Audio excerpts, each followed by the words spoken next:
बालगंधर्व रंगमंदिरामध्ये आज 56व्या वर्धापन दिनाचा दुसरा दिवस साजरा होत आहे. आपण या ठिकाणी आज सकाळपासूनच काही कार्यक्रम पाहत आहोत, परंतु स्टेजवरती एक शो चालू होता आणि त्या शोमध्ये या ताईंनी एक लावणी त्याच्यामध्ये सादर केली.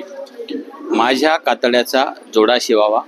अर्थात लावणीच आहे, परंतु त्या लावणीमधून वेगळेपण एक दिसलं की त्यांनी या बालगंधर्व परिवाराचे जे सर्व आहेत, मेघराज भैया भोसले यांचे स्टेजच्या येऊन खाली पाया पडल्या आणि त्यांच्यावरती प्रसंग ओढवला होता. तो प्रसंग कुठला होता, ती घटना काय होती आणि त्याच्यातून त्या कशा सावरल्यात याविषयी चर्चा करण्यासाठी आपण खास आज त्यांच्याशी चर्चा करणार आहोत. ताई, तुमचं नाव काय आहे? नमस्कार, माझं नाव सोनाली जळगावकर. गाव कुठलं? माझं गाव जळगाव आहे. मी पुण्यात आता स्थायिक आहे. काय झालं होतं नेमकं? दिवाळी झाल्यावर भाऊबीजेच्या दुसऱ्या दिवशी मी आईकडे गेले.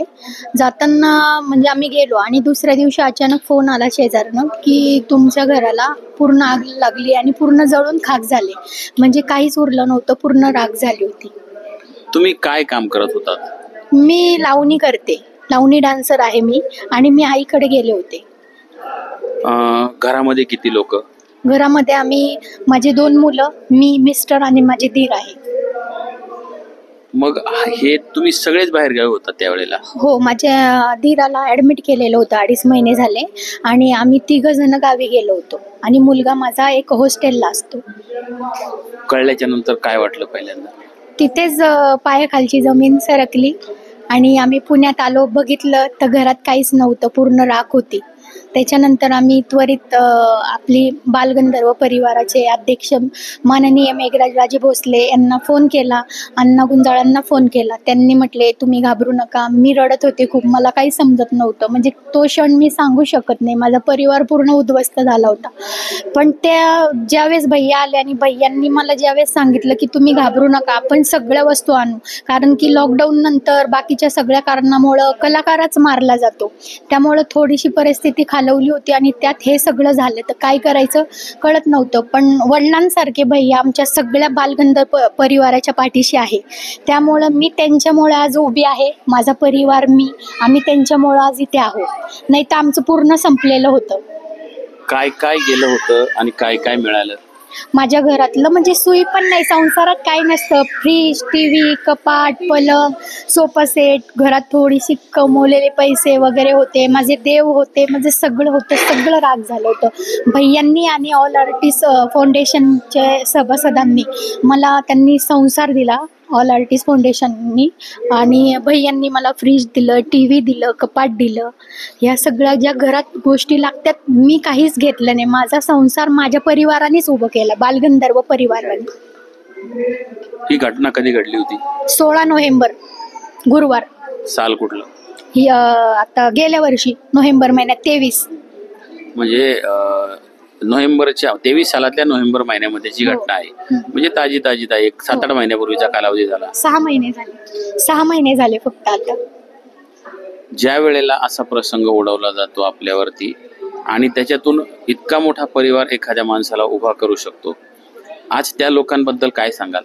त्या लोकांबद्दल मी बोलेल ते कमी आहे, म्हणून मी त्यांचे आभार व्यक्त करू शकत. म्हणजे माझ्यात ती कॅपॅसिटी नाही आहे, पण मी त्यांना लावणीतनं आणि एवढी प्रेक्षक होते, त्यांना मी तेच आभार माझे व्यक्त करायचे होते. म्हणून मी आज त्यांना लावणीतनं ते सगळं अर्पण केलं.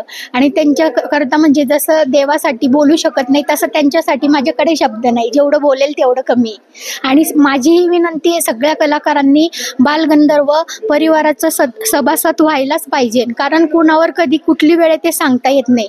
म्हणजे भैया आपल्या पाठीशी उभे आहेत. सगळे कलाकारांचा आपला परिवारापेक्षा हा परिवार खूप महत्वाचा असतो. मी तर म्हणजे हेच सांगणार, कुणी येत नाही वाईट वेळेत, आपले पण जातात. पण हे जे माझ्यासाठी घडलंय ना, माझ्याकडे शब्द कमी आहे भैयांसाठी बोलण्यासाठी. तुमचे मिस्टर पण ढोलकी वादक आहेत का?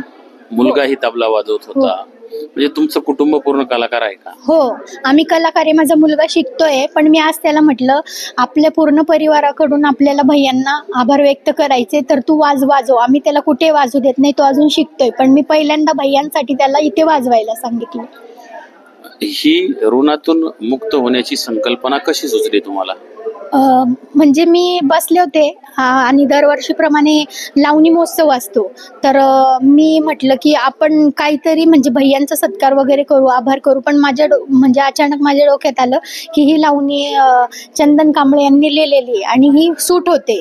तर म्हटलं ही लावणी करून आपण यांचे नाही का आभार व्यक्त करण्यात एकदम म्हणजे लोकांना पण आवडेल. आणि मला खूप छान प्रतिसाद मिळाला. म्हणजे पूर्ण ऑडियन्स रडत होते. भैयांच्या डोळ्यात सुद्धा अश्रू उभे होते. आणि ती लावणी म्हणजे मी काही ऍक्टिंग करत नव्हते, माझ्या त्या भावना होत्या सगळ्या भैयांकरता. आणि ज्यांनी मला सगळे माझे मित्र परिवार ज्यांनी मला मदत केली त्यांचे मी मरेपर्यंत आभार म्हणजे मानत राहील, विसरणार नाही त्यांनी जे माझ्यासाठी केलं ते. लावणी बॅनर कधीपासून करताय? मी वयाचे 12 वर्षापासून ह्या क्षेत्रात आहे.